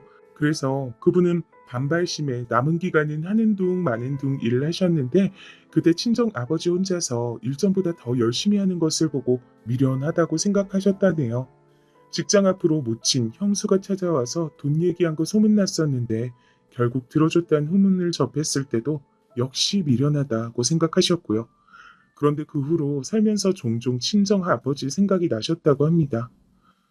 그렇게 미련할 정도로 우직하게 열심히 나아가는 사람이 세상에 정말 몇 없더라고요. 특히 사람을 부리게 되는 입장이 되면서 절실하게 체감했습니다. 무슨 일로 지금 이곳에 찾아와 이러시는 건지 내가 자세히 얘기를 좀 들어보고 싶네요. 사장실에서 독대가 이루어졌고 친정아버지께선 제 얘기를 꺼내셨어요. 전 남편 놈이 얼마나 비열하고 비겁하게 자기 사업장을 운영 중인지도 다 전하셨고요. 그러자 사장님이 다 듣고 나서 단박에 그러겠다고 답을 하셨대요. 친정아버지께서도 그저 저를 위해 발버둥이라도 치고 싶으셨을 뿐이었기에 이런 결과를 얻을 줄은 모르셨고 그래서 깜짝 놀라셨다고 합니다. 전 남편 놈이요? 당연히 그 이후로 사업장이 휘청거렸고 얼마 못 버티고 망했어요. 술자리로 이어간 인맥들은 그놈이 가장 어려울 때 모두 등을 돌렸다고 하더군요. 전 남편 놈이 폐가 망신한 것의 속 시원함과 신기함을 동시에 느끼고 있을 때였어요. 큰아버지께서 쓰러지셨습니다. 갑자기 길 가다가 그렇게 되셨다고 해요. 뇌의 혈관이 문제였다고 하는데 수술을 바로 받으셨지만 예후는 좋지 않았죠. 그때 큰어머니가 몸에 이상을 느끼셨습니다. 큰아버지 일로 스트레스를 너무 많이 받으셔서 그런 건가 싶었는데 검사 받아 보니 놀랍게도 암이었던 거예요. 천벌을 받은 거라고 큰아버지, 큰어머니 사시는 동네에 소문이 쫙 돌았죠. 왜냐면 친할머니께서도 극심한 치매가 오셔서 시설에 계신 참이었거든요. 저희 집을 등쳐먹었던 그때의 일, 그것 때문에 떳떳하지 못해서 큰 집은 늘 남의 눈치를 보면서 살았다고 합니다. 영원한 비밀은 없는 것인지 사는 동네마다 자꾸 가족 돈을 도둑질한 집이라는 소문이 돌아서 힘들었다네요. 큰아버지께선 결국 돌아가셨고요. 큰어머니께서도 암이란 걸 아시고 나서 8개월 만에 돌아가셨습니다. 그리고 돌아가시기 전에 저희 친정 부모님을 향해 정말 미안하다고 사죄를 하셨고요. 오직 미안하단 마음뿐이야. 그땐 내가 정말 왜 그랬을까? 당장에 돈이란 것만 보고 내가 눈이 멀었었어. 항상 속이 얹힌 것처럼 불편하게 살더니 결국 이렇게 암에 걸려 일찍 세상을 떠나게 됐으니 사람들 말대로 천벌을 받은 것이겠지. 큰어머니께서 가쁜 숨을 몰아쉬시며 흐려진 초점으로 그렇게 중얼거리셨을 때 친정 부모님께선 서로의 손목을 꽉 잡으신 채 일심동체로 용서한다는 대답을 하셨다고 합니다. 그런데요, 그 이후로 정말 놀라운 일이 벌어졌어요. 친정엄마의 체력이 확 올라왔습니다. 게다가 평생 약하게 살 줄로만 알았던 오빠의 몸이 점차 건강해졌어요. 모두가 말도 안 되는 일이라 그랬죠. 친정 부모님과 오빠, 새언니는 새로이 장사를 시작했습니다.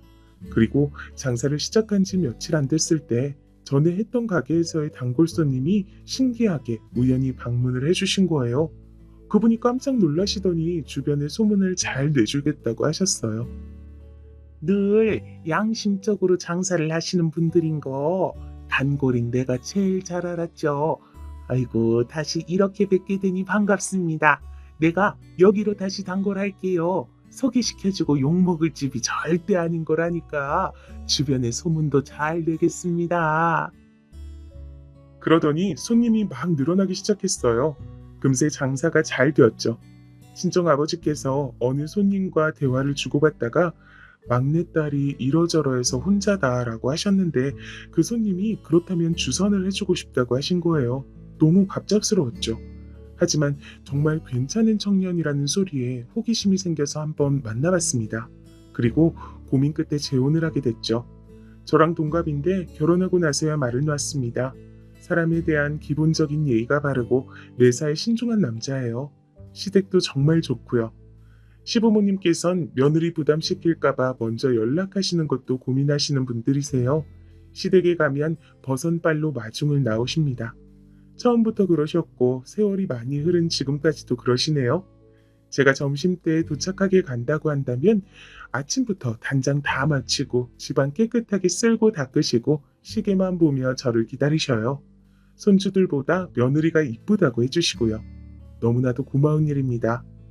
아, 참고로 저희 친정 부모님 아직까지 두 분 다 건강하시고요.